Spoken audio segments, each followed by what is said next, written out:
Good evening all. I welcome you all on the 5th day of the lecture series organized by the Unique Academy and the Parivartanacha Vatsaru. Today we have Mr. A.V. Krishnan to talk on police and governance in India. I request Director of the Unique Academy, Tukaram Jadhav sir, to welcome Mr. Krishnan sir. Thank you sir. I would like to introduce Mr. Krishnan in a brief. Krishnan sir is a postgraduate in economics. He has joined the IPS in 1961, served in the Maharashtra cadre, retiring as the Director General in 1995. He had served in all wings of the police, getting exposure to all aspects of policing, including armed police battalions, special branch, foreigners regional registration office, and the intelligence bureau. He has handled traffic issues while in state traffic as its first Deputy Inspector General. A very exciting assignment has been that of the first Inspector General of Police Anti-Naxalite Operations. Deputation with Hindustan Petroleum as Executive Director, Vigilance and Security has helped him to acquire expertise in industrial security. He could attend programs and training courses on management and human resources development. After retirement, he has been consultant with Bharat Petroleum Corporation, Housing Development Finance Corporation on disaster management, industrial security and security of office establishments. He has been co-chairman of the anti-corruption cell of the Indian Merchants Chamber, Mumbai, seeking to redress the problems of the business community by targeting systems and promoting public awareness on the evil effects of corruption. Reading is his main hobby, and psychology has been his favorite subject. He has done a course in counseling also. He is associated with two NGOs, Sankalp Rehabilitation Trust in Mumbai, which serves in the field of drug de-addiction and rehabilitation. He is a member of the Public Concern on Governance Trust, Pune chapter, and is the coordinator of the Anti-Corruption Cell. He has also been assisting NGOs connected with the police reforms, traffic, human rights, fighting corruption, promoting public awareness, issues of senior citizens, atrocities against women, etc. He is presently the Managing Director of the Center for Police Research, Pune. The center promotes research in police and law and order related subjects and conducts in-service training programs. Now I request Mr. Krishnan sir to talk on police and governance in India. Friends, I am told that you are all aspirants of UPSC and MPSC examinations. So right at the outset, please let me wish you all the best of luck. I have tailored my talk,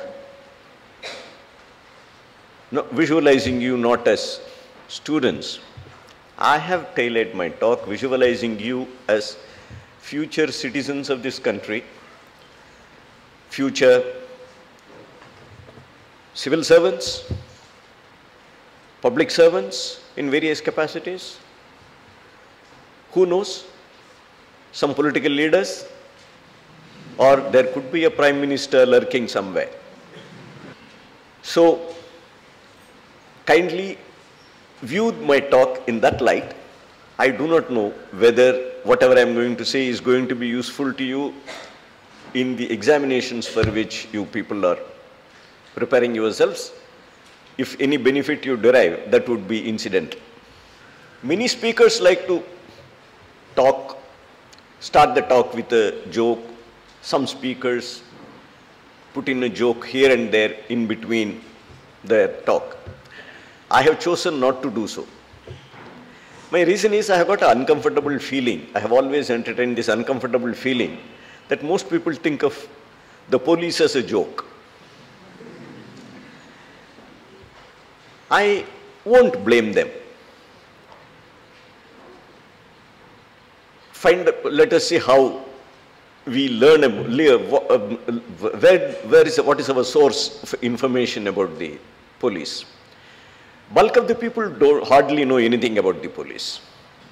A small number here and there may have had direct contact due to some unfortunate reason which takes them to the police, or they get some services from the police and that's about it. that small group may know something about the police, the rest. Thank you. Are you youngsters at the end able to hear me? Okay, I heard at least one hand raised in the corner, but what did it mean? You are able to hear me, right? Please raise your hand if you are. If you are able to hear me, please raise your hand. I think they are not able to hear me.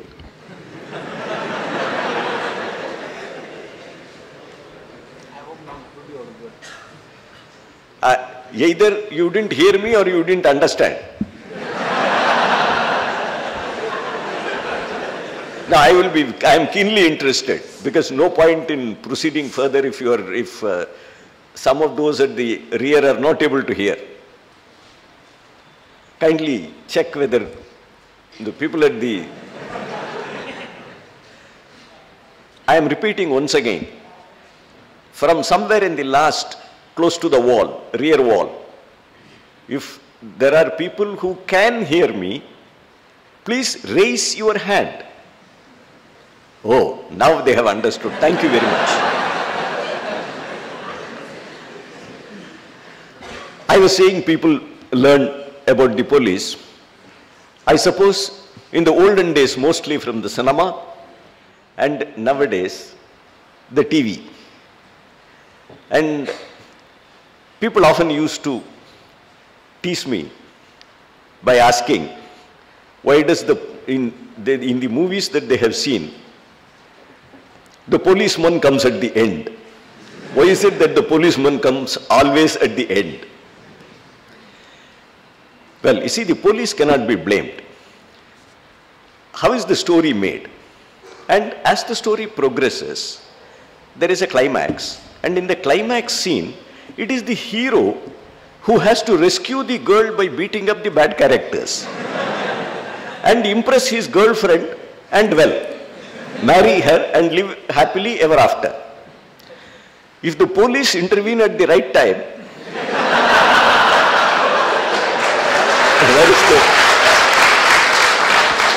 where is the story?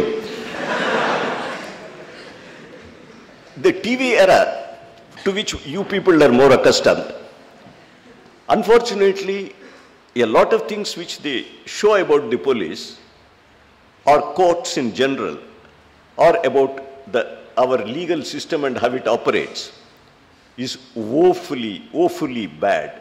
People are fed with a whole lot of wrong information about our entire system by very amateurish story writers who are unwilling to take the trouble of facing the difficulties in writing stories as they happen.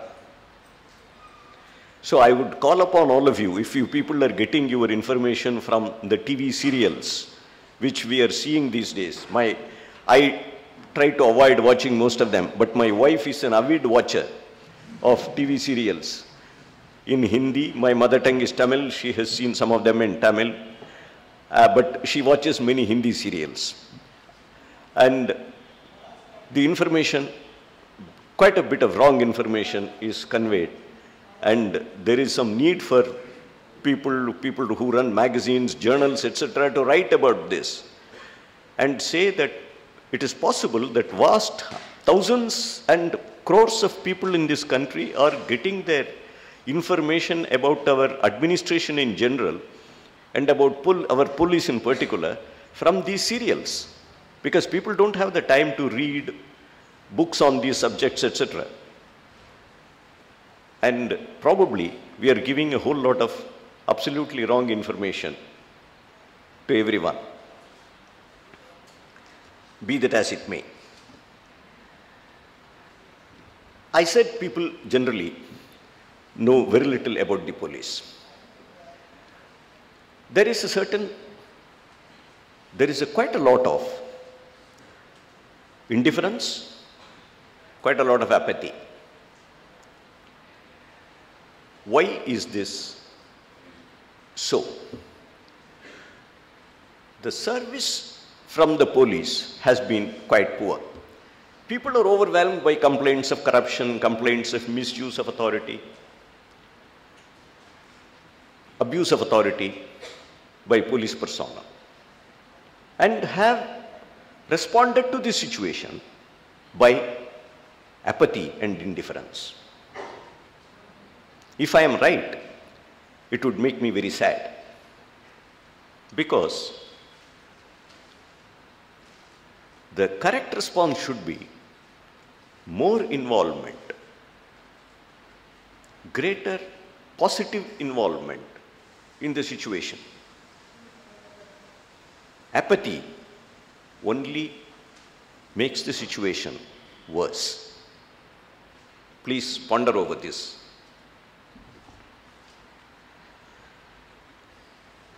In a democracy, the elected representative responds to those subjects in which the public is interested. The voting public, what are the subjects in which the voting public is interested? That is the subject in which your elected representative will show an interest.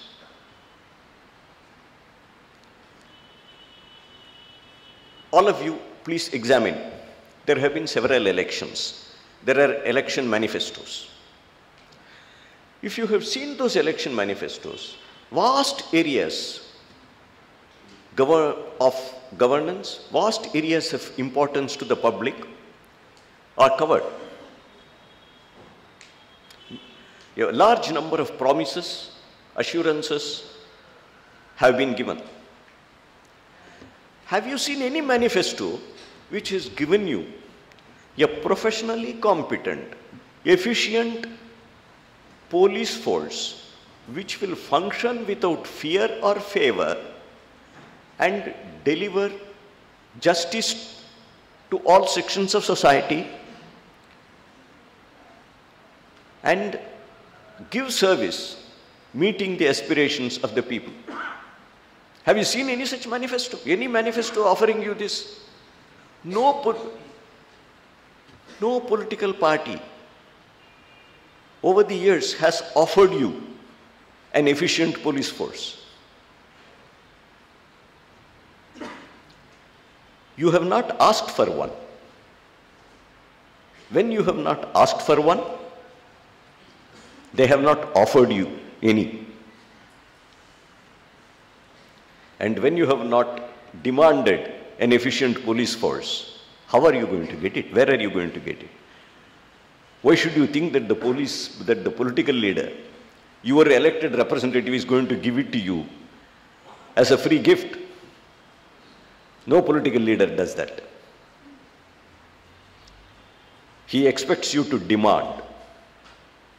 He expects you to attach value to it and that value will be represented in the ballot paper which is your right.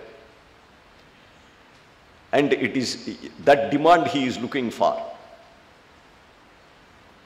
And so long as you don't ask for an efficient police administration, friends, you're not going to get one. So please wake up. Please form NGOs, form groups, get into activism. There is activism about water shortage. There is activism about various aspects of development, road, transport, electricity, power, housing, myriad other subjects. There is activism. Pune is a very vibrant city. It's a vibrant city because you see the activism here. Bombay city and Pune are vastly better cities comparatively in this country because of the public activism. That public activism has not touched the subject of police administration. Please make good these laws. please cover this blank and demand a good, effective police force which will function without fear or favor and give you the service which you deserve.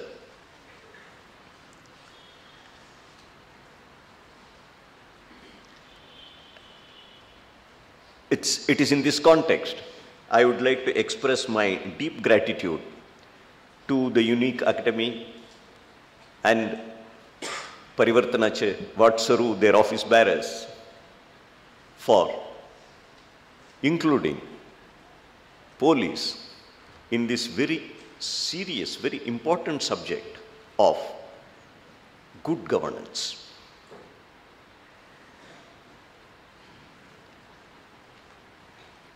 One more reason why, which makes me feel quite happy and also feel grateful. Policing in general is not associated with anything requiring the brains. It is generally believed that यदि दंडा हातात घेऊन इकडे तिकडे फिरायचा आणि दंडा अधूनमधून हलवायचा आहे त्याला डोकं जास्त लागत नाही. This is the way police is looked at generally. And it is generally considered that we policemen are not worthy of being associated with any intellectual discourse. And talking about good governance is definitely a fairly high level intellectual activity. And I am grateful that I, a simple policeman, has been found worthy of talking about governance. I and my department have to, and the department I represent, have reason to feel grateful. I also notice that the list of speakers here, which is in front of me, a number of very eminent people have been listed as speakers. And so I am very proud to be in that same list, though I feel that I am quite unworthy of being included, being read along with them, with their names. I will, however, try and do my best. The topic, now coming to the topic of the day, good governance. There is a definition of good governance. The universally accepted definition is transparency and accountability. For my convenience, I am going to slightly make the definition more specific. I am going to say, viewing services as services to be delivered by entities in the various wings of the administration, and describe those services as deliverables, and ensure that such delivery meets the expectations of the people. This is how I would widen that definition of good governance and then try to expand the theme. Further to show the importance of the theme, I am going to refer to our Constitution. The first part of the Constitution is on rights. That's the most important part of the Constitution, as all of you would have been told repeatedly. I'm going to refer to the section, but in staccato fashion. I will not elaborate on any of them. In staccato fashion, I will merely mention the key phrase. Article 14, equality before law. Article 15, no discrimination on grounds of religion, race, caste, sex, or place of birth. Article 19, freedom of speech and expression. Article 20, protection in respect of conviction of offences. A sub-theme in that is, no one can be compelled to be a witness against himself. Witness against oneself is how I should have said it, sorry. No one can be compelled to be a witness against oneself. In the same section, protection of life and personal liberty. Article 25, right to freedom of religion. Article 31, no person shall be deprived of his property save by authority of law. Friends, police is the rung of the ladder of government entities serving you. Police is the rung which is going to deliver these rights to the people. You know the important sentence at the beginning of our Constitution. We the people give to ourselves, etc. This Constitution has been given by we the people to ourselves. And these are the rights which we the people have given to ourselves. And police is the agency which has to deliver these rights to the people. Kindly look at the police from this angle. I am sure our respect will go up. Definitely a few notches. I will jump a bit here, changing the line, because in the suggestion given to me about how the talk shall be tailored, talk shall be planned, there was a reference to history, there has been reference to developments and police reforms, etc. I will not dwell much on that part. Incidentally, by way of history, there is really not much, because policing as part of administration has been something of the last few centuries in practically every part of the world. The rulers in various parts of the world, in the history of various countries, have generally over large number of years used soldiers or guards to tackle brigands. Brigands is we use the word dacoit. Sorry. Brigand is the word you may come across in, sorry.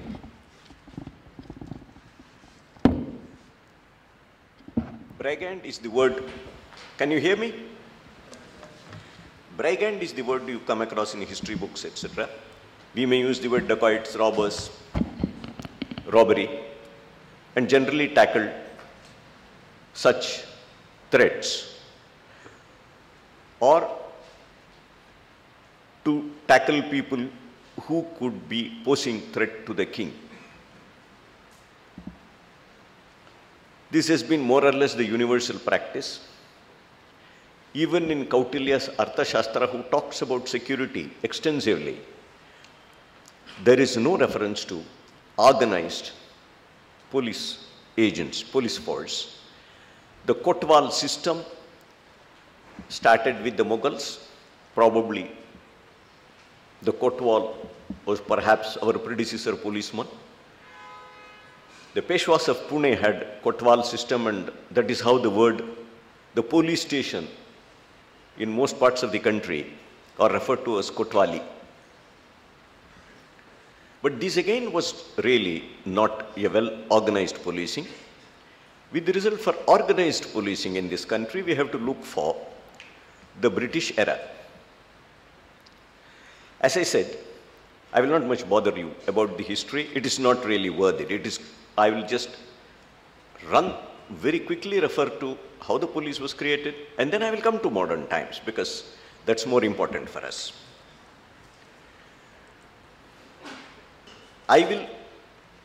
The organizers may kindly note, I will leave this name with you. For those, I was about to say for those with interest, those interested, but I would call upon all of you. To satisfy your curiosity in this, I will refer to 2 books and recommend those 2 books to you.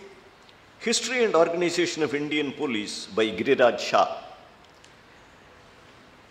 And the other one, Police Reforms in India. A Sisyphean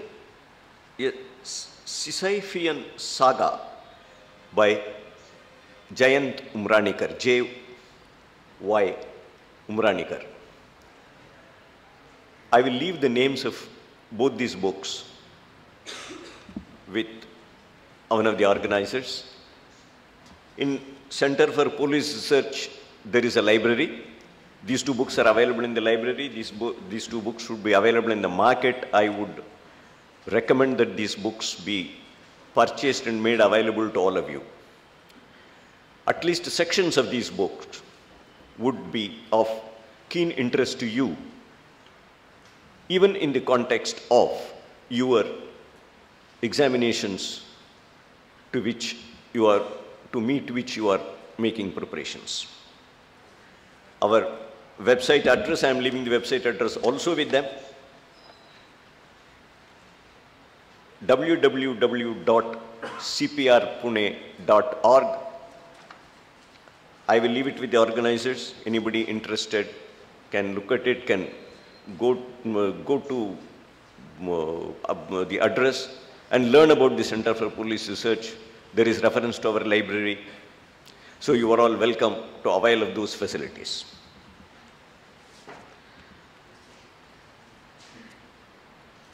Incidentally, for your information, quite a few students in small groups from law colleges mainly, they visit CPR. They give us prior notice, and small groups of 15, 20. We spend 2 or 3 hours, myself. I have got a training manager, a retired IG of police, and sometimes we invite a deputy commissioner of police or a joint commissioner of police from Pune city to join us, and we spend 2 or 3 hours with them, talking about police administration, answering their questions, etc.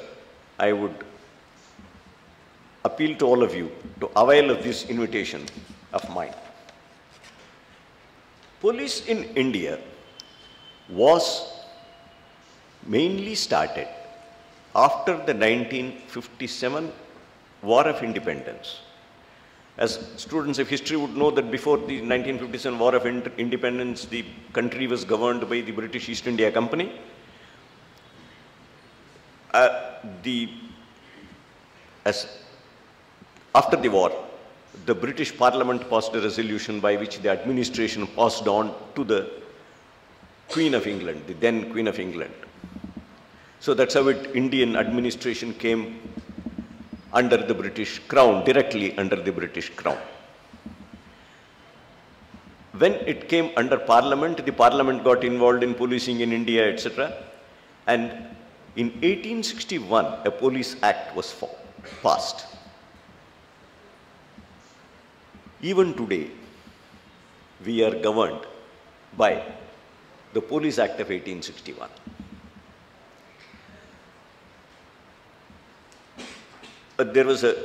There were law commissions were formed. Many history students would have heard the name Lord Macaulay. He was the chairman of that law commission, and they passed several codes, the most important of them being the Criminal Procedure Code. Then, of course, the Indian Penal Code, the Indian Evidence Act were the other important statutes passed, and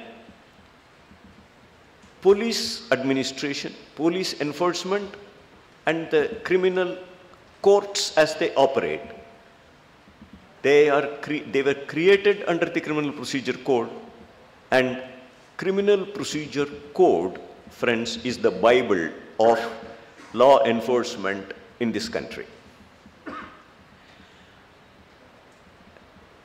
Now, after the 1861 Act, if steps were taken by the then government to essentially streamline, though the word reform was used, there was not substantial reform as such. They were essentially filling in some of the requirements for a proper administration. So in 1902, there was a police commission. It is known as the Second Police Commission. As I said, this commission merely filled up the blanks. Nothing much more than this was done. The next important step in this history would be the Bombay Police Act of 1951. Bulk of the enforcement, which you notice, the policemen, the traffic policemen and others performing on the roads, or a large number of small minor activities which police come regulate, the various festivals and others which you participate in, their regulations, the activities of bad characters in general, putting a check on them, etc.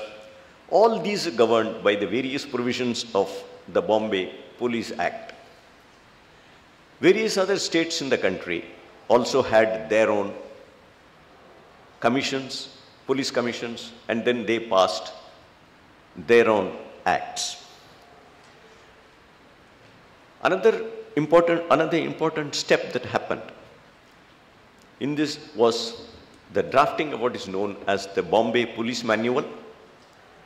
The Bombay Police Manual, in 3 chapters, describes how the police will function, work.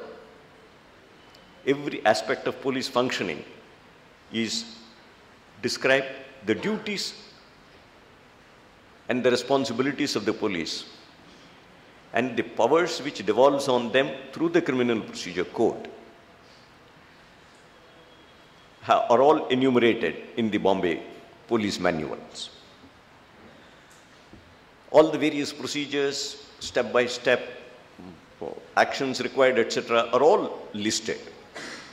Anybody interested in policing as such, it will be good to have an idea of the Bombay Police Manuals.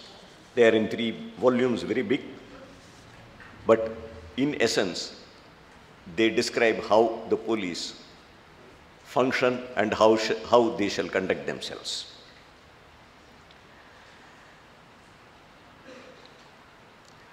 Of the various police reforms, I will skip the earlier ones and come to the most important commission ever. This was the National Police Commission, NPC for short, of 1977, otherwise known as the Dharmavira Commission. The National Police Commission, which came into being in the aftermath of the emergency. All of you have heard about the emergency 75-77? Those who haven't heard, please raise their hands. Well, only one hand was raised and that was put down immediately. Probably he felt a little shy. But maybe the others felt that they should have heard and they haven't, therefore they don't want to raise their hands.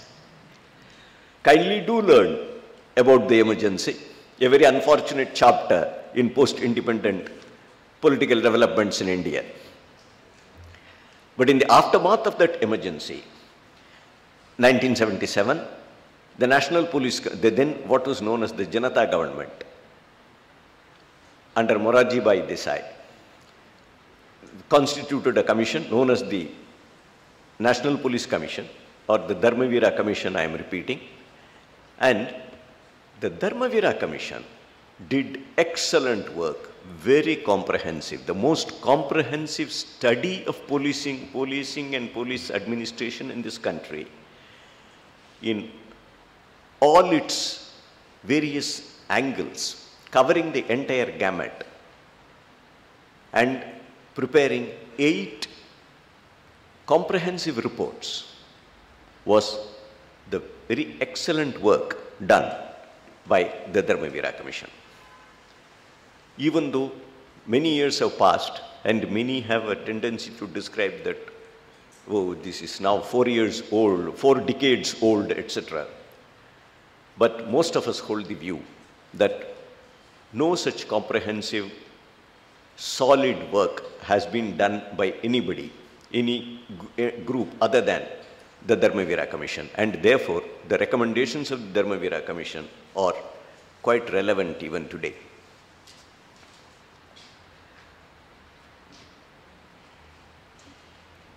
The Dharmavira Commission made certain very important recommendations.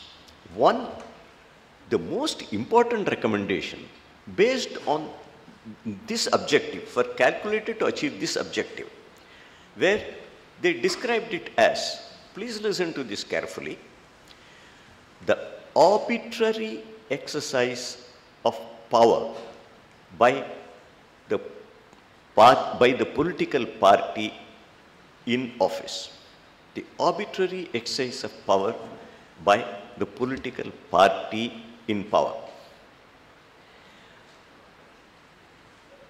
The major complaint about policing in India, a major reason, or perhaps the most important reason for poor performance by the police, deterioration in police performance, has been what has been described as political interference. And so the Dharmavira Commission grappled with this mainly, and their recommendations are all based on this premise. And as I said, the most important recommendations were to reduce the arbitrary exercise of political power, political authority by the party in power. I will come to those recommendations at a little later. But what happened was, most political parties which came to power, Congress has been in power for most part. Even the subsequent coalition and other governments, the Janata government twice in power, the government under the BJP in 2 installments, they all accepted the general administrative, the recommendations based on various administrative aspects, various simple enforcement aspects, etc. But the most important recommendations were, as I said, calculated to reduce political interference, that none of them has enacted. Thus, the most important recommendation of the National Police Commission has not been fully implemented even to this day. You can easily understand that the political leader would not like to implement them. Therefore, it is up to you and we, the people, to make them implement them. I will come to that a little later. Over the years, there have been many mainly retired police officers who have worked among the people for persuading governments to enforce this essential recommendation of the National Police Commission. It is occasionally some prominent political citizen has also assisted the police. In Maharashtra, I would mention the name of late Mr. Nani Palkiwala. There have been a few others also.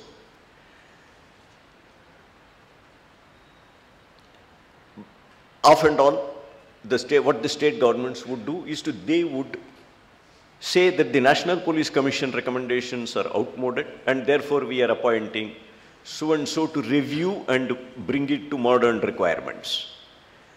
So they would appoint a committee under Mr. X or a commission under Mr. Y. Maharashtra appointed a Rebero commission, followed by a Padmanabhaiah committee, one-man committees.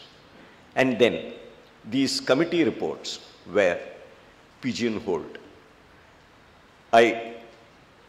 All of you understand this phrase, pigeonholed, I suppose. If you have not, as future government servants, please understand the phrase.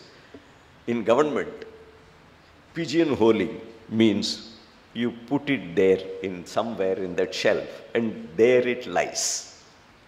You don't have to look at it a second time. That's pigeonholing.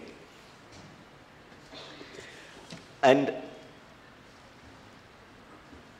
in the year about 2000 or thereabouts, 2001,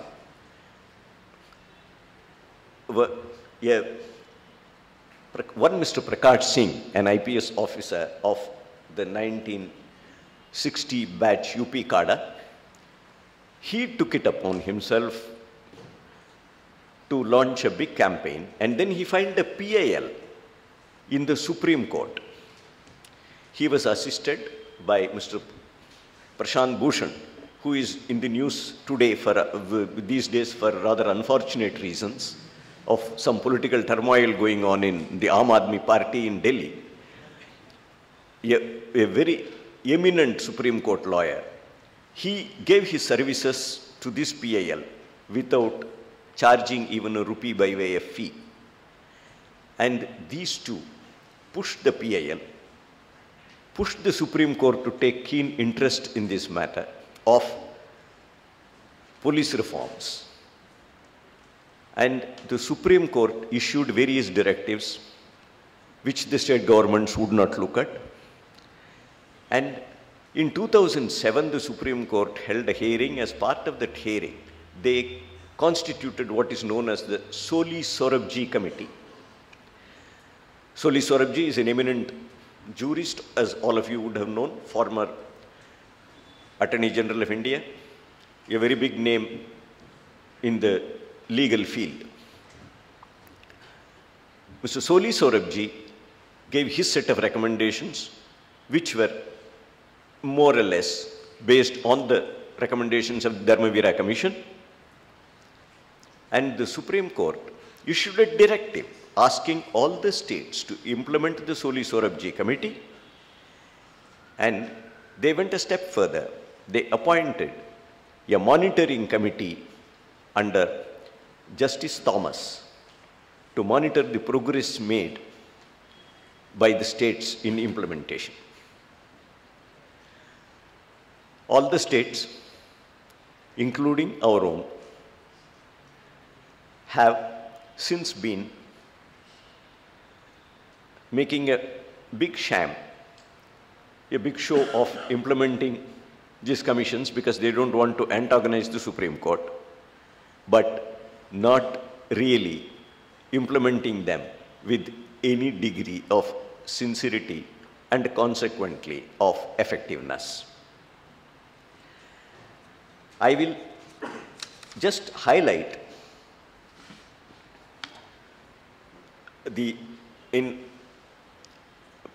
not in the detailed language in which the recommendations have been made, but just to give you an idea of the various salient features.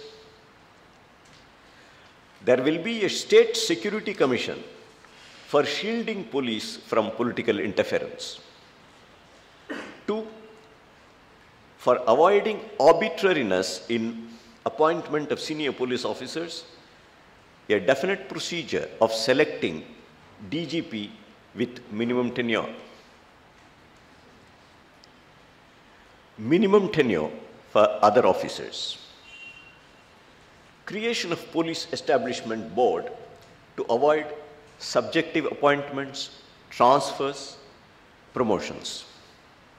5, establishment of National Security Commission at union level and State Security Commission at state level. Establishment of Police Complaints Authority for having independent accountability mechanism to look into public complaints against police officers in cases of serious misconduct. 7, separation of investigation and law and order in towns and urban areas for speedier and professional investigation. As you can see, the Soli Sorabji Commission recommendations backed by Supreme Court directives lays down the manner in which the chairman and the members of the various commissions, most important the States Commission, who they will be and how they would be appointed. For instance, the chairman would be a retired judge of the Supreme Court or the State's High Court.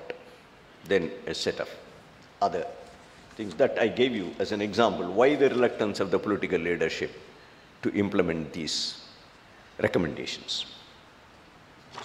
I am repeating what I said earlier.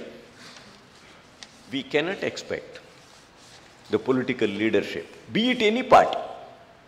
Don't think of the Congress or the BJP or X party or Y party or Z party. While the political leaders vastly differ from each other, they are at loggerheads with each other,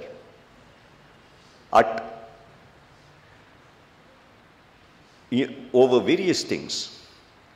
There are one or two aspects, one or two important issues in which they all agree. One of them, unfortunately, is every political leader thinks that his political party, when it comes to power, should have control over the police, should be able to interfere with running the police, should be able to interfere with investigations, should be able to interfere into how law and order is managed. On this point, no political leader differs from each other. They won't admit it to you, but that's a fact. So please don't expect the political leader to implement these recommendations of the Soli Sorabji Committee with any degree of sincerity. As future citizens, take it up in your hands to push for their implementation. It is in your interest to have a police force which functions dispassionately, a police force which functions without fear or favor, a police force into whose activities no one shall interfere.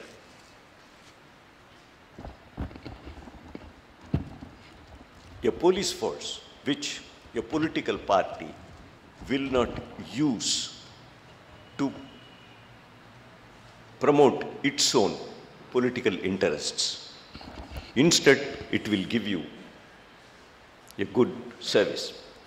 Now you may ask, why is it important to me, the ordinary citizen? Use your imagination.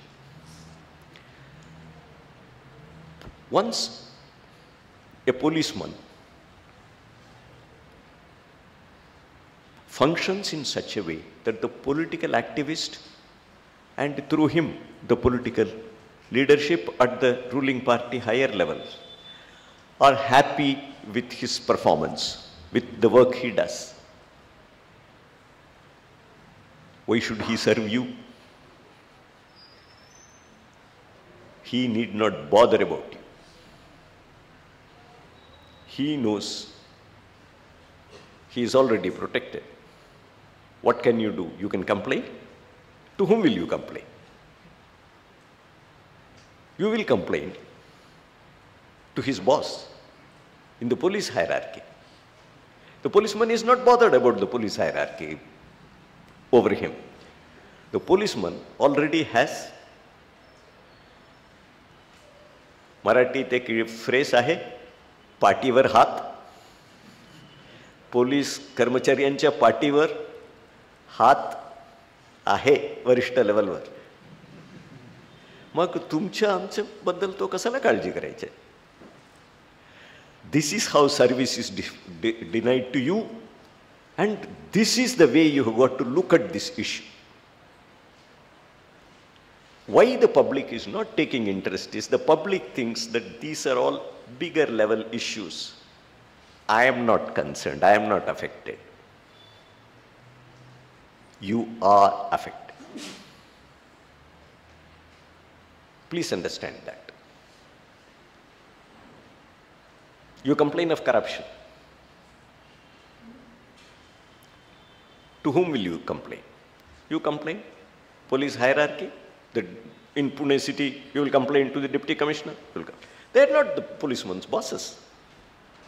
The policeman's bosses, somebody else. This aspect is the crux of the matter in political interference. Why the ordinary citizen should be aware of this phenomenon of political interference and why he should fight against it.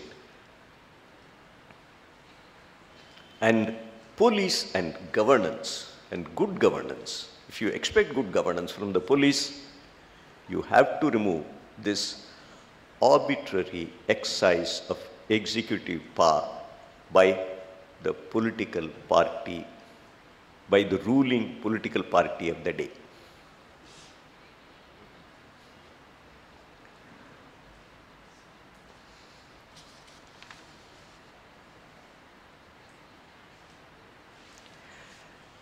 The various, coming to governance, I would jump a bit. For a shortage of time, I will stop with certain aspects. You must also view the police as part of the criminal justice system. Do not look at the police as an entity in isolation.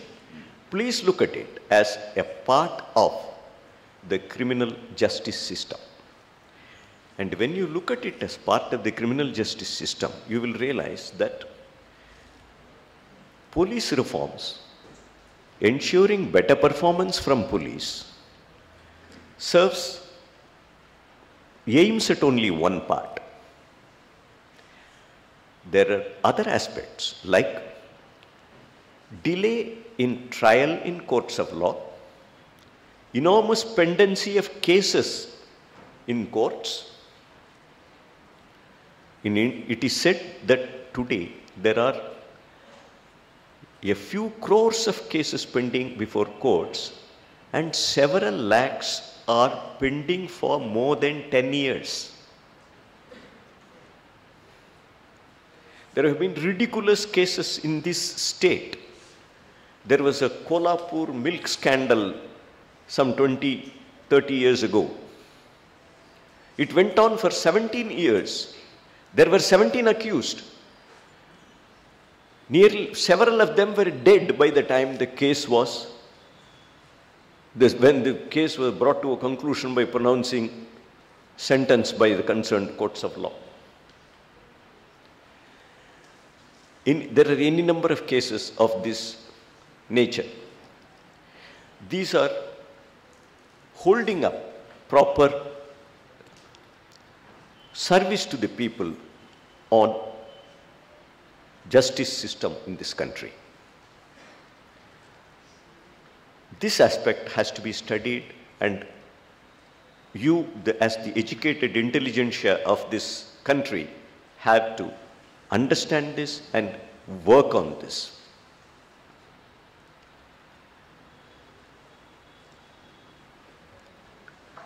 Other aspects, jails, prisons, a large number, our prisons are overcrowded, a large number of under trials.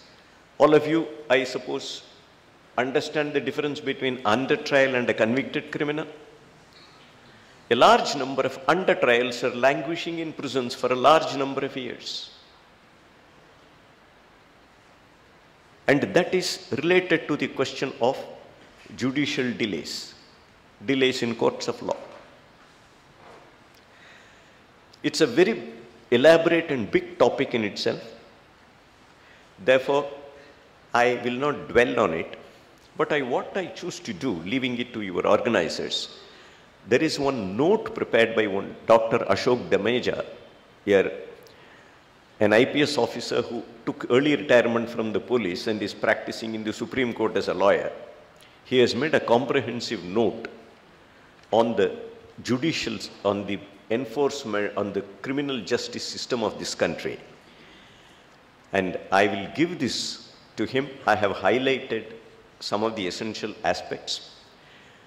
Mr. Dameja, in his note, says that in the aftermath of the huge nationwide tragedy of December 16th, 2013,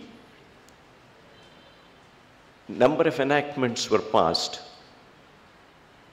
amendments to existing laws were made with the objective of combating atrocities against women. Atrocities against women is a burning topic of the day. Mr. Ashok Dameja, in his note, main theme, he says that taking this in isolation and thinking that these amendments to laws by themselves is going to combat this menace of offenses against, atrocities against women is total wrong thinking.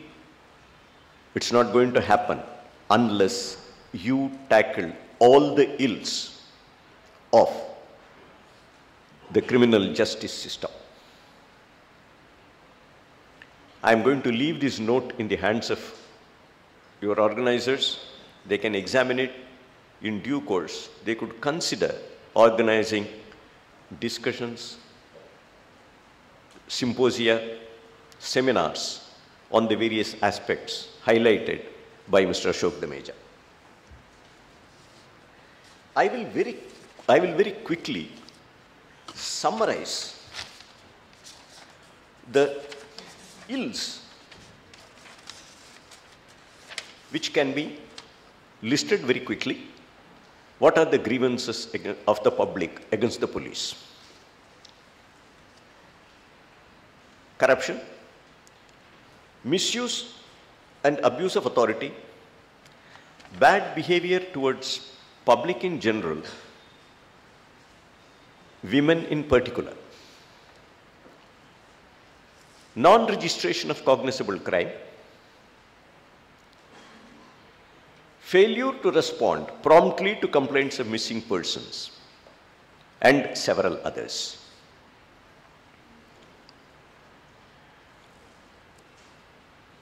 What could you as the citizen do in response? Corruption. Fighting corruption is in your hands. Please understand this. It is not, nobody else is going to fight corruption for you. All the other measures which are taken through enforcement of law are going to have minimal impact. The one and only one response which will curb corruption is for the average citizens to decide, I will neither give a bribe nor take a bribe. As young people, as future citizens, as future leaders, I would call upon you, please take this as a resolution. I will not give a bribe. I will not take one. This is the only response. There is just no other response.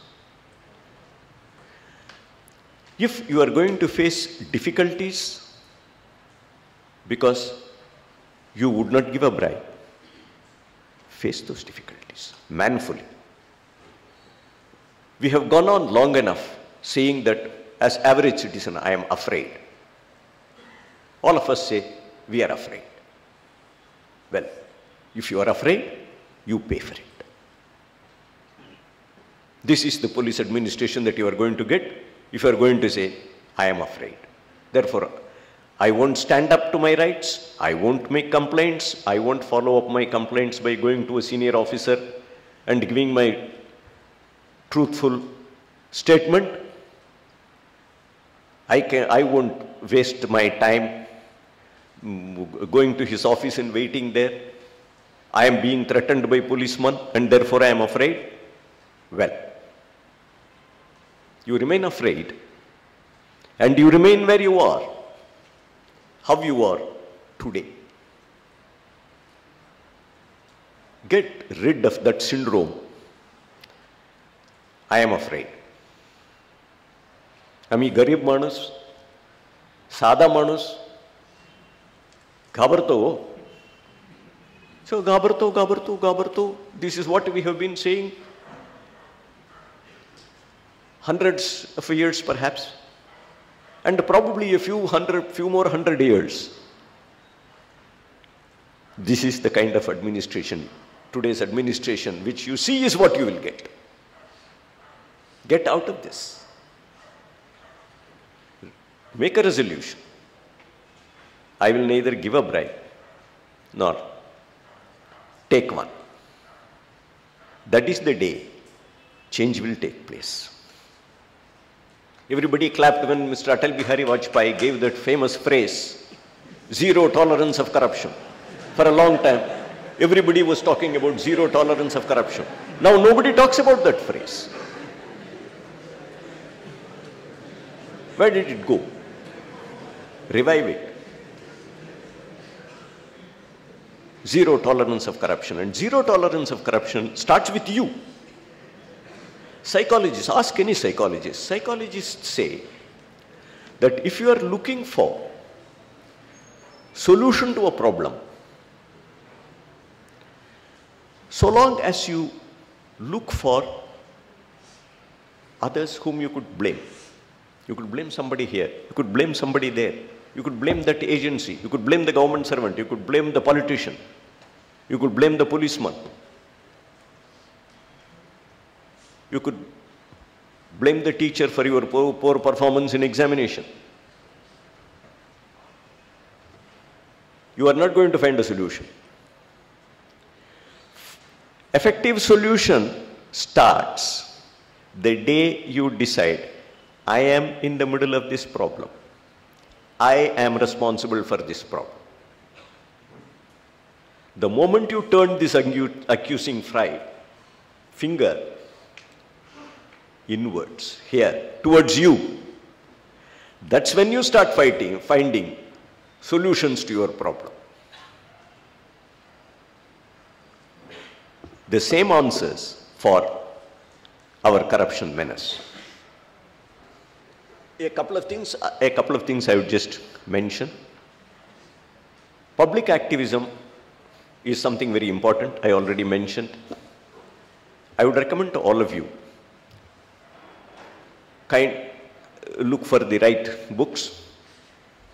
In Japan, a few years ago, committees were formed in various centers for achieving the objective of a committee for action plan to create a crime-free society. And People were involved, they did a lot of things, every aspect of protection, security, protection of children going to school, protection for women.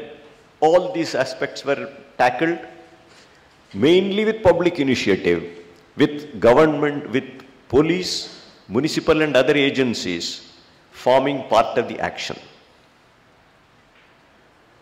This is, it made, when I laid my hands on this paper in a book on community policing, it was amazing that a people of one country could think on these lines and act in furtherance. And they didn't, they had a goal.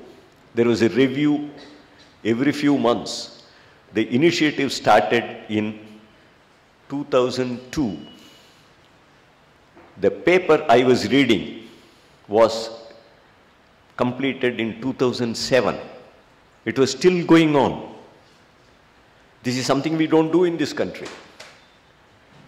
Normally, like the Swachhata Abhiyan, which currently the central government initiative has taken place, like courtesy weeks and this and that, we will work on them for a few days. Afterwards, we forget. We don't pursue, we don't follow. The Japanese had pursued this 5 years, continuous. Amazing. I would recommend all of you to read that. What should we do to get a better police force? We should aim for recruit the best. Ensure recruitment without corruption, without nepotism.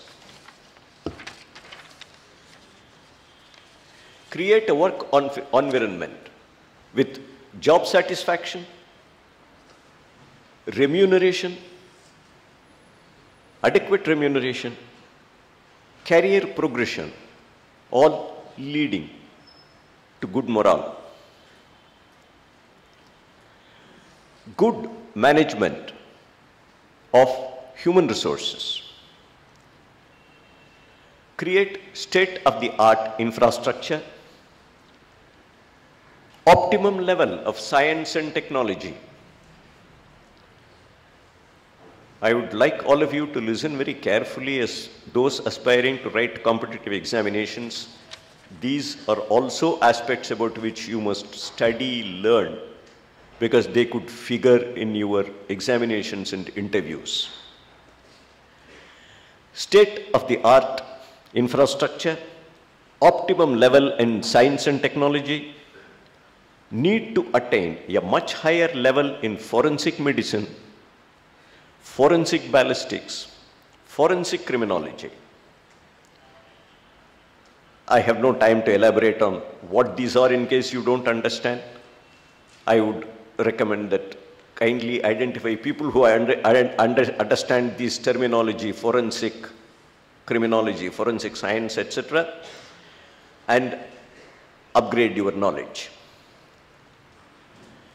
All this is possible. There is a view among many that these are Western standards.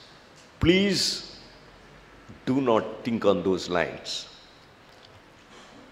We have already reached the required standards. All the required knowledge, information are available in this country. The skills are available.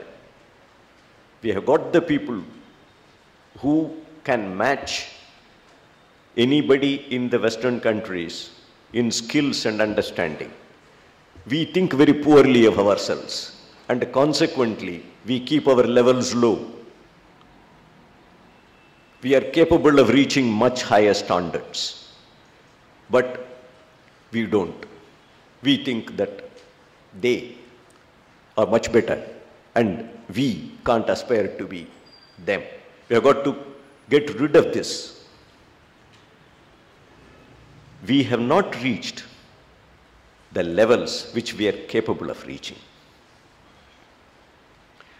Higher levels and better use of forensic science in investigations and courts. The importance lies here.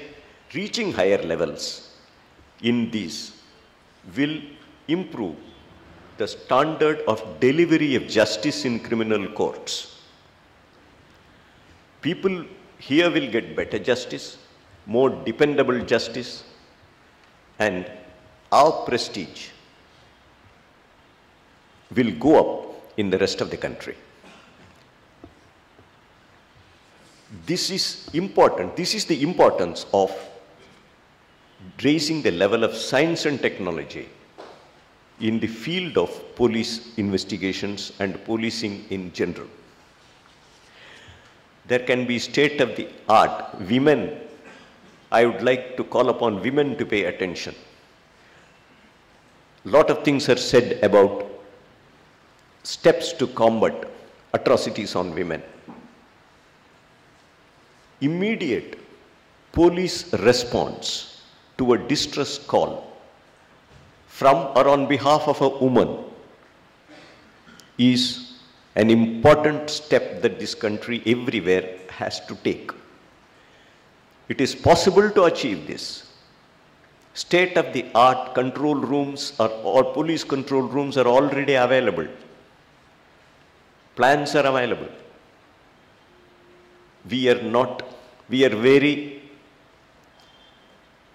tardy in creating them and getting them to function in the manner in which they should. All of you are aware of smartphones. Unfortunately, you people are using the smartphones for chatting with your friends all the time. How quickly you can chat with your friends within and outside the country. A state-of-the-art control room with GPO facility in your smartphone and an emergency call arrangement in your smartphone can get you this prompt response from the police. Please think of this. Please work for it. Form groups which will go meet police officers, senior police officers, ask them, have you got this state-of-the-art control room in the city of Pune? Supposing we give a call, how much time will elapse before a police vehicle reaches the trouble spot? Find out. Make journalists work on this topic. This is a must. Please understand. Don't think of them as ideals to be achieved by somebody else. These are necessary for you.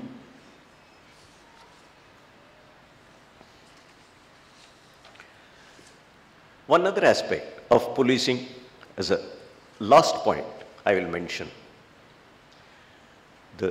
unless there are social reforms in the country, the criminal justice system in general, policing in particular, is not going to achieve the levels you desire.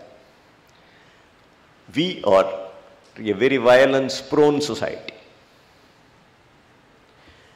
We resort to violence for very flimsy reasons.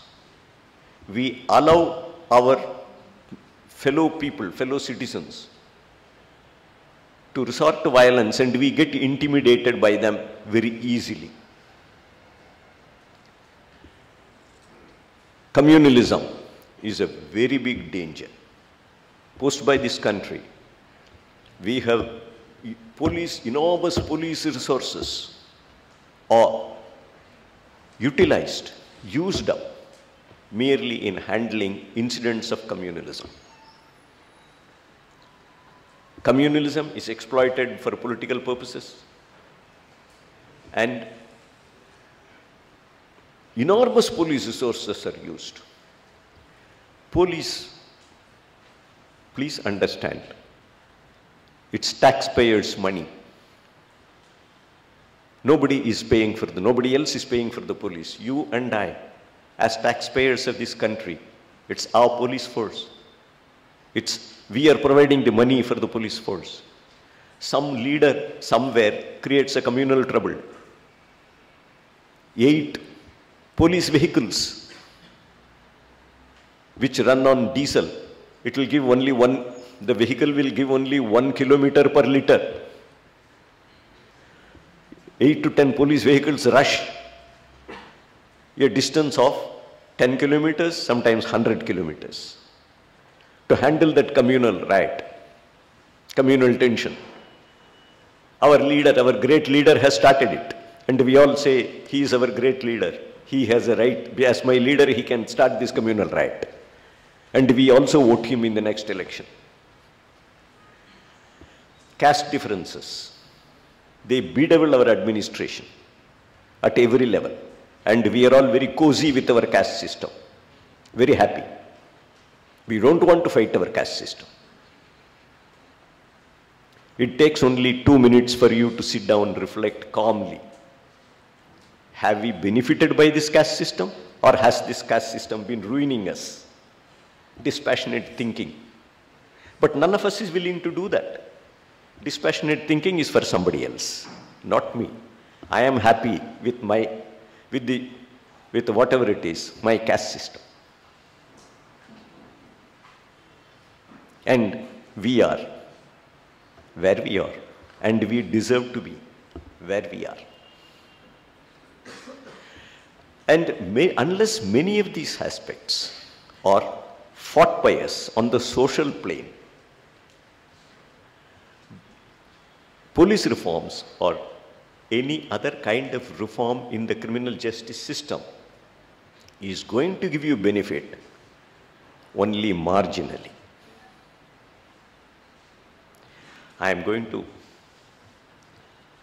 thanks for the patient hearing. I have exceeded my time limit. I wanted to keep myself to 45 minutes and give time for, thank you, because when a group claps before a speaker has finished, that's the simplest way of telling him, enough is enough, please sit down. I agree, so I apologize. Thanks for the patient hearing. I only wanted to add that I will be quite happy if you people have still the patience. I will be quite happy if anybody asks questions, and I would love to respond to them.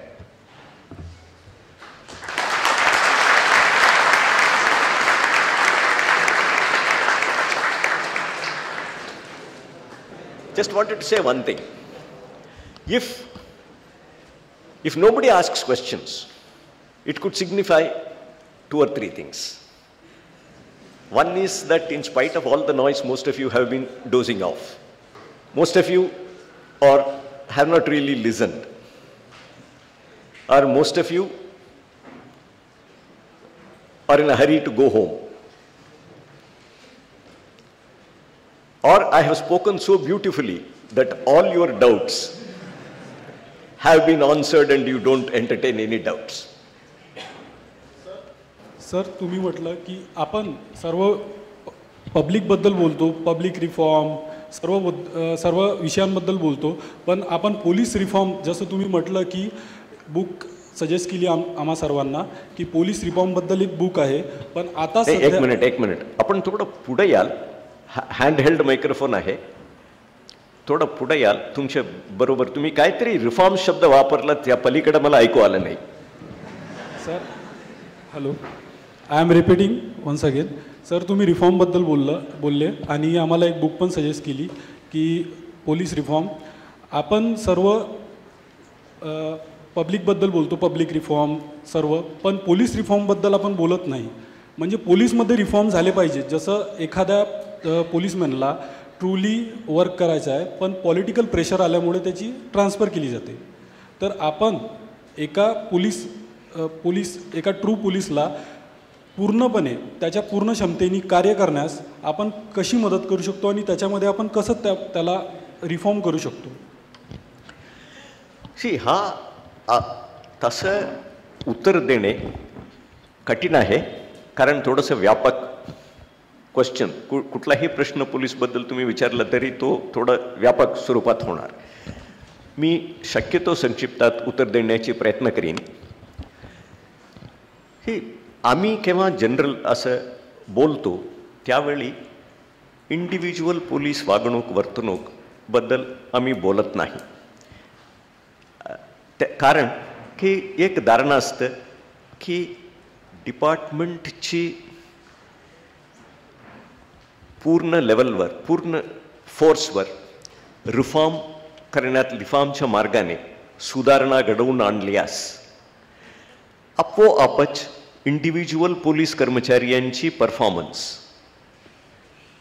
सॅटिस्फॅक्टरीच्या दिशेने वाढणार असे एक धारणा असतो. मी मागे बोलताना म्हटल्याप्रमाणे police कर्मचारीला political इंटरफेरन्समुळे एक प्रकारची पॉलिटिकल ॲक्टिव्हिस्टकडे पाहण्याची सवय झालेली आहे. आता पॉलिटिकल इंटरफेरन्स घटलं तर डिपार्टमेंटल हायरार्की जो असतो त्याच्या पुष्कळ नियम आहे. पोलीस डिपार्टमेंट अशी डिपार्टमेंट आहे की तिथे सुपरविशन अत्यंत कडक असं मानलं जातं. इतकी कडक धोरण दुसरं कुठल्याही डिपार्टमेंटला तुम्हाला दिसणार नाही. हा सुपरविशन परिणामकारक नसल्यामुळे आज तुम्हाला चांगलं सर्व्हिस मिळत नाही.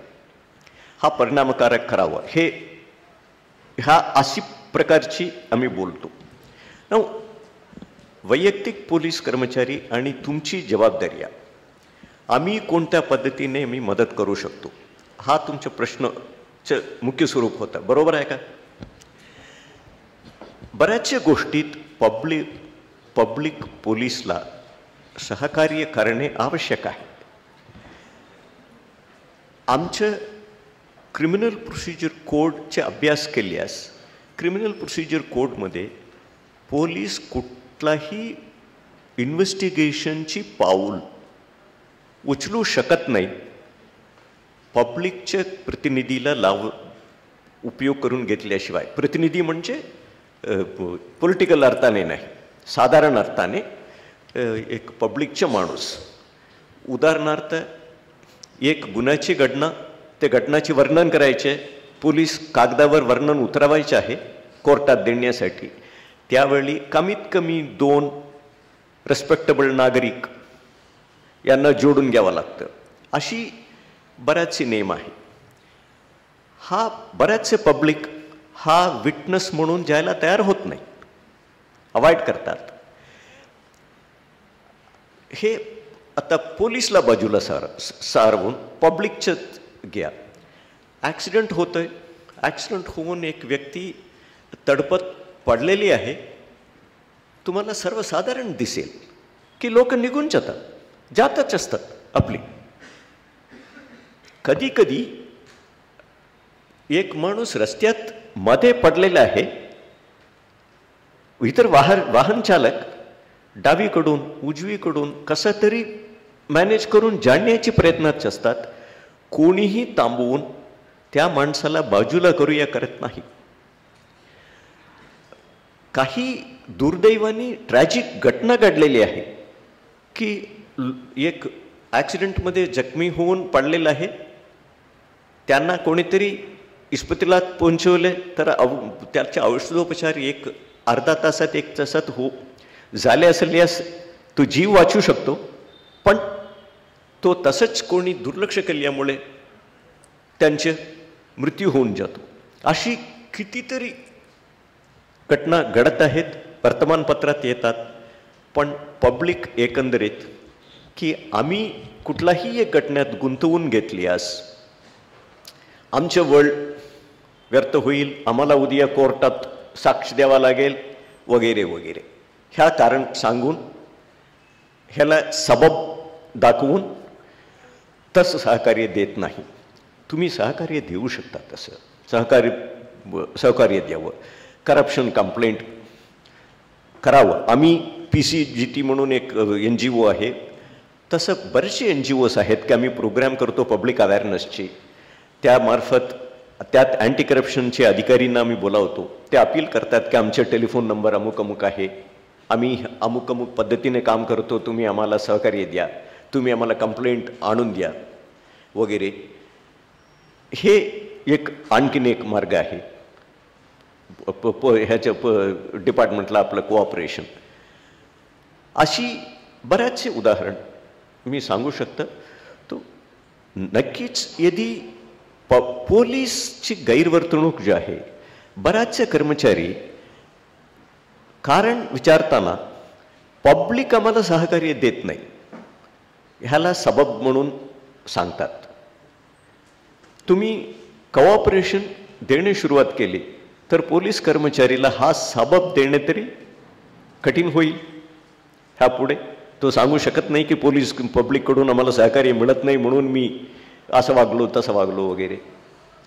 सो असं बऱ्याचशे हे आहेत. सर्वप्रथम पब्लिक बऱ्याचशे तुमच्याकडून पुष्कळ लहान सहान गुन्हा घडत असतो.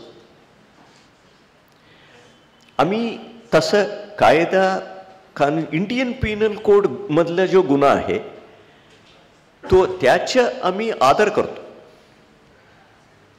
आम्ही गुन्हा करतो असताना कोणी मर्डर करत नाही, कोणी डाका घालत नाही, कोणी राबरी म्हटलं तर तुम्ही म्हणणार की नाही नाही हे असं हे व्हायला नको, कधी माझ्याकडून होणार नाही. पण ट्रॅफिक व्हायलेशन हो द्या, हो काय काय फरक पडतं, काय जाऊ द्या, रांग साईडला चालू होऊया, काय light let us beat the light. ह्यात तुम्ही किती एक ह्या वर्तणूकमुळे सामान्य नागरिकासमोर तुम्ही एक प्रकारची निष्काळजीचे धोरण, ह्याचे कायदा अंमलकडे निष्काळजीचं धोरण एक निर्माण करता. लोकांची असुरक्षितता वाढतो, ॲक्सिडेंट केव्हाही होऊ शकतं अशी एक पब्लिक एक माहोल असतो. आणि मग तुम्ही पोलीसच्या लक्षात येता तुम्ही आणि मग म्हणता की पोलीसवाला पैसे घेतो माझ्याकडून मला सोडायला. आता पोलीसवाला तुम्हाला सोडायला पैसा घेतो, त्याच्या अगोदरच्या मिनिटमध्ये तुम्ही जो कायदा मोडले, संधी बाबा प्राप्त करून दिले तुम्ही पोलीसवाल्याला पैसे तुमच्याकडून मागायला. सो असं थोडंसं विचार बदलल्यास तोही एक मोठं सहकार्य होऊन जाईल. Have I answered your question? Thank you. Sir, ज्या पद्धतीने आपण सामान्य प्रतिनिधी किंवा नागरिकाच्या सहकार्याबद्दल बोललात की एक पोलीस फोर्सला कार्यरत असण्यासाठी, चांगल्या पद्धतीने कार्यरत असण्यासाठी सामान्यपणे Due to this reverberation, I have difficulty in understanding. I hear the noise, but the words are not clear. ज्याप्रमाणे सर आपण मेन्शन्स केलं. येस, आता थोडंसं बरं आहे.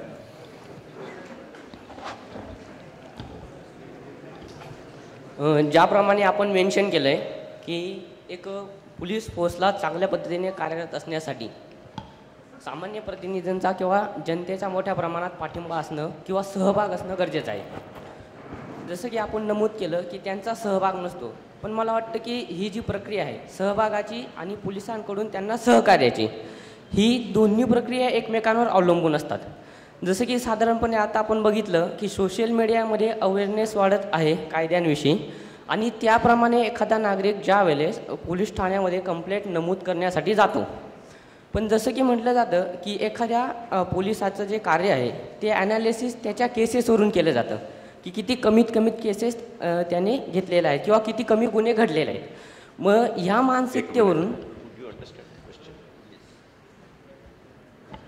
मानसिकतेवरून जे केसेस आहेत त्या नोंदवून घेण्यास पोलिसांकडून नकार दिला जातो सामान्यपणे.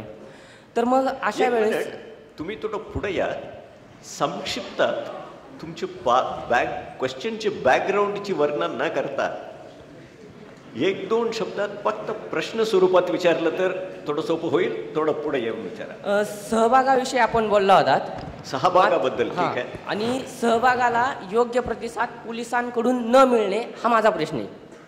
सहभाग आणि पोलिसांकडून मिळणारं सहकार्य. 1 मिनिट, म्हणजे सहभाग केल्यामुळे पब्लिकचे सिटिझनला त्रास होतो, त्रास भोगावा लागतं, त्रास भोगावा लागतो किंवा रिस्पॉन्स मिळत नाहीत.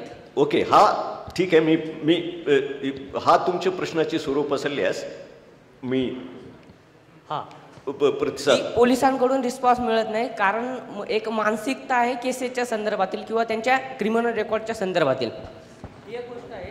आणि दुसरी गोष्ट असं आहे की ज्या संदर्भात मी प्रश्न उपस्थित करणार आहे त्याच्या सिक्युरिटी संदर्भात काय, एखाद्या सामान्य नागरिकाच्या सिक्युरिटी संदर्भात काय तरतूद असते की जर एखादा सामान्य नागरिक जर केस करायला जात असेल किंवा मोठा एखादा नागरिक असेल त्याच्या सुरक्षितेविषयी आपण शाश्वती देऊ शकत नाही, तेव्हा सामान्य नागरिकाच्या सुरक्षेविषयी काय शाश्वती असू शकेल? काही पब्लिकला पोलिसला सहकार्य केल्यामुळे त्रास भोगावा लागतो हा खरं आहे, ह्याला आम्ही नाकारता येत नाही. टाईम वेस्ट होतो, आम्हाला कोर्टात जाऊन कधी कधी वर्ल्ड खर्च करावा लागतो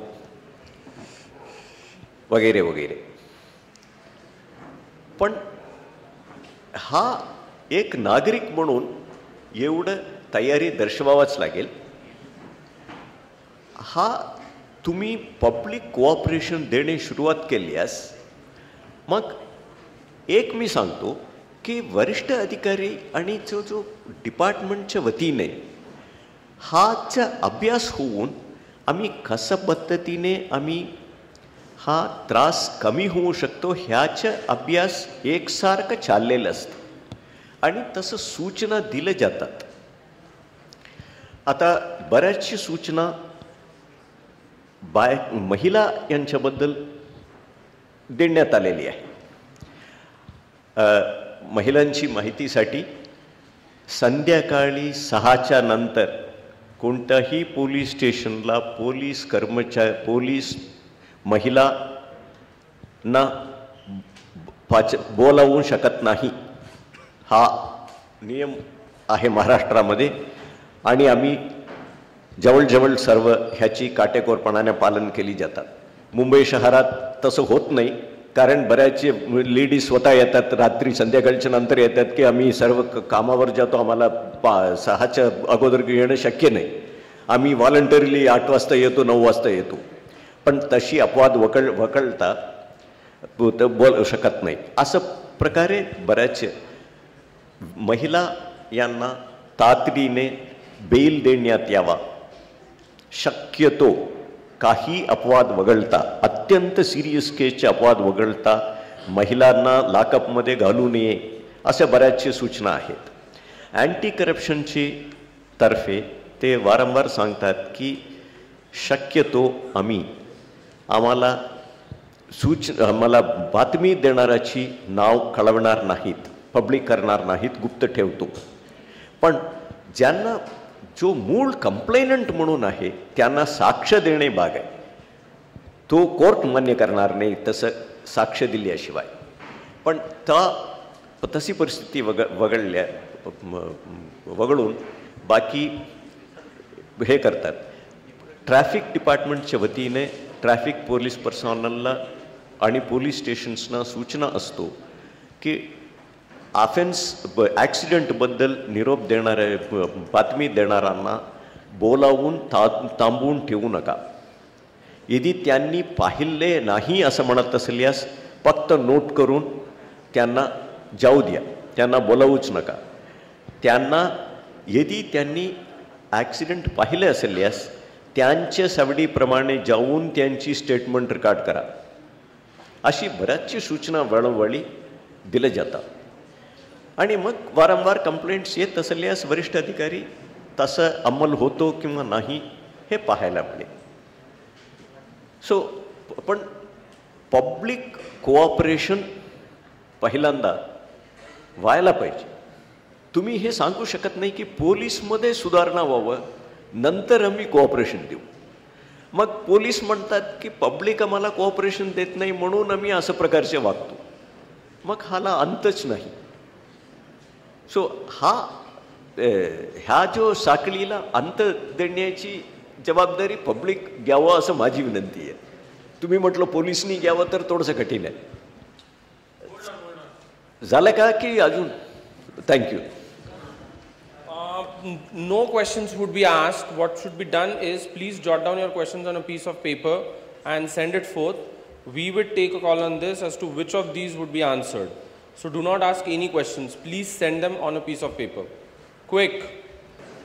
एक माझी अनुभव शेअर करावा हा म्हणजे पहिल्यांदा मला तसं काही इतकी जास्त अनुभव आहे असे मी म्हणणार नाही. इंटरेस्टिंग असेल, पुष्कळ अनुभव आहे, पण इंटरेस्टिंग असेल की नाही शंका आहे. पण त्याच्यासाठी केव्हा तरी एक लहानशी ग्रुप करून मला निमंत्रण द्या, आम्ही बोलू. इकडं मी बोलत राहिलो तर तुमचं टाइम वेस्ट होईल. There's one which says, in the USA, police department have 3 kinds of work: law enforcement, order maintenance, and providing services like first aid, pet search, and all of that. नाही, that won't be. American system आणि आमची तुलना करणे कठीण आहे. तसं दुसऱ्या देशाची पोलीस सिस्टम आणि आमच्या अशा पद्धतीने ह्याचं केव्हाही कठीण होतो. अमेरिकेमध्ये अत्यंत डिसेंट्रलाइज्ड पोलीस एजन्सी आहे. आमच्या स्टेट आणि सेंटरमध्ये विभागणी झालेली आहे. डिसेंट्रलायझेशन जो झालेले आहे भारतात तो सेंट्रल आणि स्टेट लेवलवर आहे, पण स्टेटमध्ये सर्व केंद्रित आहे व्यवस्था.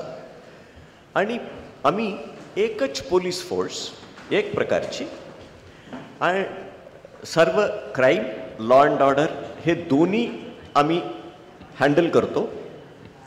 आणि लॉ अँड ऑर्डर हँडल करताना त्यांना अधिक फोर्स पाहिजे असल्यास रिझर्व्ह पोलीस फोर्सची तुकडी बोलावून घेतली जाते. पण हा जो मी पोलीस रिफॉर्म्सची रेकमेंडेशन्स मी वाचत होतो त्याच्यामध्ये एक इम्पॉर्टंट रेकमेंडेशन आहे की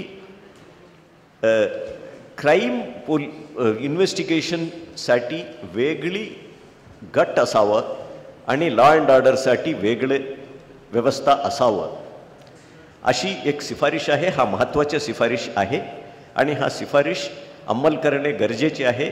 तो पूर्णपणे अंमल झालेले नाही. There's this question which says, what is your opinion about social policing? Is it being misused हा nowadays? सोशल पोलिसिंग is शब्द social? Is it social, तुमच्या मनात काय अर्थ काय community or थोडं moral? Sanga. Moral policing. So it's about moral policing. हा moral policing शब्द जो आहे हा चुकीच्या पद्धतीने वर्तमानपत्र आणि मीडियामध्ये जोडलं गेलेले आहे. हा मॉरल पोलिसिंग आणि ह्याची क्रिटिसिझम जो आहे तो आमच्यावर गुदरतं. मूळ हा मॉरल पोलिसिंगमध्ये मूळ करता आम्ही नाही. इतर लोकांनी पोलीसकडे कंप्लेंट करून करायला लावतात. हा एक सोशल फिनॉमिनन आहे. आता एक सिंपल उदाहरण, मी मलाबार हिल मुंबईला माझे क्वार्टर्स होतं. त्या क्वार्टर्सपासून किंचित समुद्र किनारा 100 पावलावर होतं. समुद्र किनाऱ्यावर पाठ करून काही बंगले मिनिस्टर लोकांची असायच्या. त्यांची गेट रोडवर असायच्या, पण त्यांची विंडो, पाठीमागच्या विंडो समुद्राकडे असायच्या. हा समुद्र किनाऱ्यावर किंचित असलेली एक 10-15 फुटाची अंतरमध्ये तरुण मुलं मुली जाऊन बसायच्या. एक मिनिस्टर साहिबा, महिला मिनिस्टर, यांनी कंप्लेंट केलं पोलीसकडे की माझे लहान मुलं हे पाहतात, हे तरुण पोरगापुरी एक दुसऱ्यावर अत्यंत जवळ हात धरून बसलेले हे माझे मुलं पाहतात, हे बंद करावं. पोलीसला खूप अडचण झाले. ह्या बंद करण्याजोगे काय कायदा नाही आमच्याकडे. हा पब्लिक न्यूसन्स खाली येतं. आमच्या देशात हा एक व्यक्ती तक्रार करून पब्लिक न्यूसन्स होत नाही, हे प्लीज अंडरस्टँड. आमच्या देशाची कायदा तसं चांगला आहे. कमीत कमी एक गट त्यांच्या मन दुखवलंय. बऱ्याचशा लोकांनी तक्रार केला पाहिजे की आम्हाला न्यूसन्स होतो, तेव्हाच तो पब्लिक न्यूसन्स होतो, नाहीतर नाही. पण इथे एक मिनिस्टर, फक्त तो महिला मिनिस्टर यांनाच न्यूसन्स झाला, त्याच्यावर यांच्यावर ॲक्शन घ्यायचे का? आता नाही ॲक्शन घेतलं तर मिनिस्टरची बॉम्बे लँग्वेजमध्ये मिनिस्टर का पंगा लेना क्या, हा प्रश्न पडला पोलिसला. मग आम्ही काय, तो तिथला पोलीस अधिकारीने हवालदार काय 1-2 हवालदार पोलीस कॉन्स्टेबल पाठवून हे मुलं मुलींना म्हणायचे की ओ बरा ओ झाला ओ आता संध्याकाळी चला घरी चला वगैरे करत त्यांना थोडं तिकडून हाकलून टाकायचे. आणि न्यूजपेपर्समध्ये आला की मुंबई पोलीस मॉरल पोलिसिंग करतात, हे तक्रार आलंय. हा तक्रारला उत्तर देणे कठीण जातो. सो मॉरल पोलिसिंग ह्या आमच्याकडून होत नाही. मॉरल पोलिसिंगच्या आता एक हा सोशल ॲटिट्यूडवर होतो. बऱ्याचशा तरुणी व्हॅलेंटाईन्स डेला चांगलं आपलं मजा येतं, त्यांना पार्टिसिपेट करतात. तो एक मोठी इकॉनॉमिक ॲक्टिव्हिटी होऊन गेले काही वर्षापासून. त्याच्यामुळे तो व्हॅलेंटाईन्स डेचा उपयोग करून आपली बिझनेस वाढवून घेण्याची एक हे होऊन हा संबंध कंट्रीमध्ये.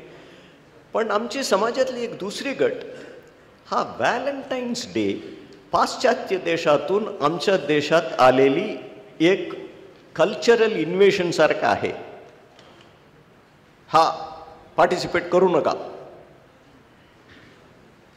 आणि असं केव्हा कॉन्फ्लिक्ट होतो, आम्ही पोलीस हा एक पोलीसमधलं एक दुःख आहे. To all of you going to enter the police, please understand this. हा एक पोलीसच्या अगदी विशेष अशी एक अडचण आहे. हा जो सामाजिक घडामोडी हे आम्ही निर्माण करत नाही, सामाजिक घडामोडी दुसरे लोक करवतात, आम्ही बळी पडतो. आम्ही पोलीस डिपार्टमेंट आम्ही ह्याच्या बळी पडतो. आता व्हॅलेंटाईन्स डे हवा, व्हॅलेंटाईन्स डे नको, आम्हाला काही मत नाही. पोलीस डिपार्टमेंटच्या लोकांना विचारा, ते एखाद्या वेळेस बऱ्याचशे पोलीसवाले म्हणतील की नको, ह्याचं कारण की हे डोकंदुखी झाला हो उगीच असं. पण व्हॅलेंटाईन्स डेचं बंद करा असं कोणीतरी एक चांगला वचक असलेले, पॉलिटिकल वचक असलेले गट आरडाओरड केलंय. मान्य नाही केलं तर त्याच्यामुळे 4 लँड ऑर्डर सिच्युएशन घडतं. 10 मवाली जाऊन काही दुकानावर दगडफेक करतात, काही तरुणांना मारतात, तरुणींना पळवतात. आता तरुणींना पकडून मारण्याचीही हे करतात की आम्ही सुसंस्कृत लोक, आमच्या कल्चर अशी आहे की महिलांवर हात उचलायचे नाही, असं हे आमचं संस्कृती. आणि आम्ही संस्कृतीबद्दल बोलताना वा म्हणतो आपला स्वतःला, पण रस्त्यावर महिलांना पण मारणारे तरुण दिसतील तुम्हाला. आणि हे जे तरुण आमचे संस्कार वाचवतो असेही दावा करतात. असं काही विचित्र गोष्ट असतं आणि त्याच्या पडसाद, त्याच्या अडचण पोलीसवर येऊन गुदरतं.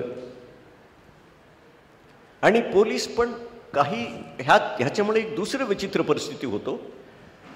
पोलीस विभागामध्येच 2 पोलीस असं काही ॲक्शन घेतील, दुसरं 2 पोलीस काय ॲक्शन घेणार नाही,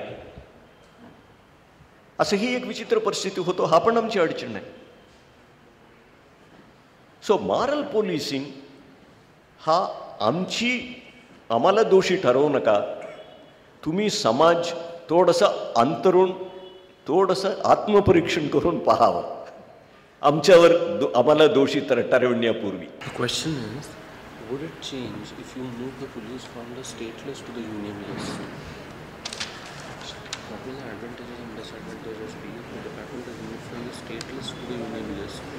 Would there be a reduction in political interference? ह्यात हा कोणीतरी असं विचारलेलं आहे की पोलीसला स्टेट लिस्टमधून काढून सेंट्रल लिस्टमध्ये केल्यास पॉलिटिकल इंटरफिअरन्समधून तुम्हाला सुटका मिळेल का? पॉलिटिकल इंटरफिअरन्स हा ह्यातून तुम्हाला पोलीसला वाचवता येईल का? फक्त सुपरफिशियल उत्तर द्यायचे असलं तर होय. पण पोलीसला सेंट्रलायझेशन करणे कितपत योग्य आहे अशी एक मोठी प्रश्न ह्याला जोडून आहे. ह्याची डेफिनेटली एक राज्य पातळीवरच्या पॉलिटिकल ॲक्टिव्हिस्टला सेंटरमधून ॲडमिनिस्टर जाणारा पोलीसचा उपयोग करून त्यांच्या कामात डवळाडवळ करणे कठीण जाईल. तसे त्या अर्थाने होय असं म्हणता येईल की सेंट्रल लिस्टमध्ये आणा. पण आमचा देश प्रचंड देश आहे. Culture district to district vary होतो, स्टेट टू स्टेट तर आणखीन झालं आहे. सो अशा प्रकारची स्टेटला पोलीससारखं एक जनतेशी अत्यंत जवळ जुडलेली, it is not like the army. पोलीसचं काम त्या अत्यंत ते ज्या जनतेमध्ये ते पोलीस स्टेशन क्रिएट झालेले आहे, पोलीस काम करावं लागतं, ते जनतेशी अत्यंत जुडलेले एक व्यवस्था आहे. सो तशी असताना सेंट्रलाइज करणे कितपत योग्य हा एक मोठा प्रश्न आहे. मी तर म्हणेन की तसं सेंट्रलाइज करण्यात उपयोग पडणार नाही, उलट अडचणी जास्त होतील.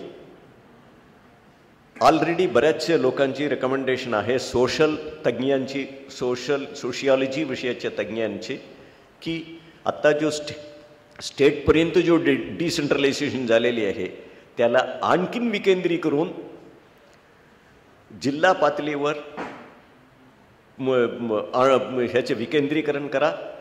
आणि रूरल पोलिसिंग जो म्हटलं जातं, ग्रामपंचायत पातळीवर जो पोलिसिंग करायचे आहे त्यांना ग्रामपंचायत लोकांना पोलिसिंगचे अधिकार वगैरे वाढवा, जनतेला जास्त पोलीसच्या बऱ्याच सेवा मिळेल अशी आर्ग्यू करणारी सोशियोलॉजी तज्ञ आहेत. Calls for the representation of minorities in the police. There have been cases of police overreach in case of riots. How does it affect not having enough minorities in police? हा पोलीसमध्ये मायनॉरिटीजच्या संख्या कमी असणे हा communal राईट्सच्या वेळी पक्षपात होण्याची एक महत्त्वाची कारण आहे का असा प्रश्न विचारला आहे. उत्तर होय, हा एक कारण आहेतच. आणि ह्याचं शिक्षण, एकंदरीत शिक्षणाची लेवल कमी असल्यामुळे बऱ्याचशा मायनॉरिटीज कम्युनिटीजच्या लोक पोलीसची ह्याच्यामध्ये उत्तीर्ण परीक्षेत वगैरे जो सिलेक्शन प्रोसेसेस जो आहे, रिक्रुटमेंट प्रोसेसेसमध्ये त्यात कॉम्पिटिशनमध्ये उतरून निवड होत नाही. हा एक बात. काही त्यांच्या सोशिओ कल्चरल पार्श्वभूमीमध्ये मुळे पुढे येत नाही. मग असं गव्हर्नमेंट रिक्रुटमेंट, पोलीस रिक्रुटमेंट वगैरेला.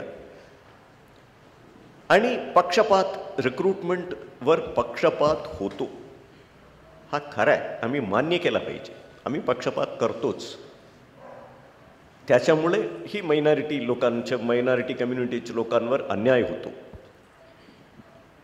हा वस्तुस्थिती आहे, नाकारता येत नाही. अशी 2-3 कारणास्तव मायनॉरिटीजचे रिप्रेझेंटेशन पुरेसा झाले नाही. त्यांचे रिप्रेझेंटेशन वाढणे आवश्यक आहे.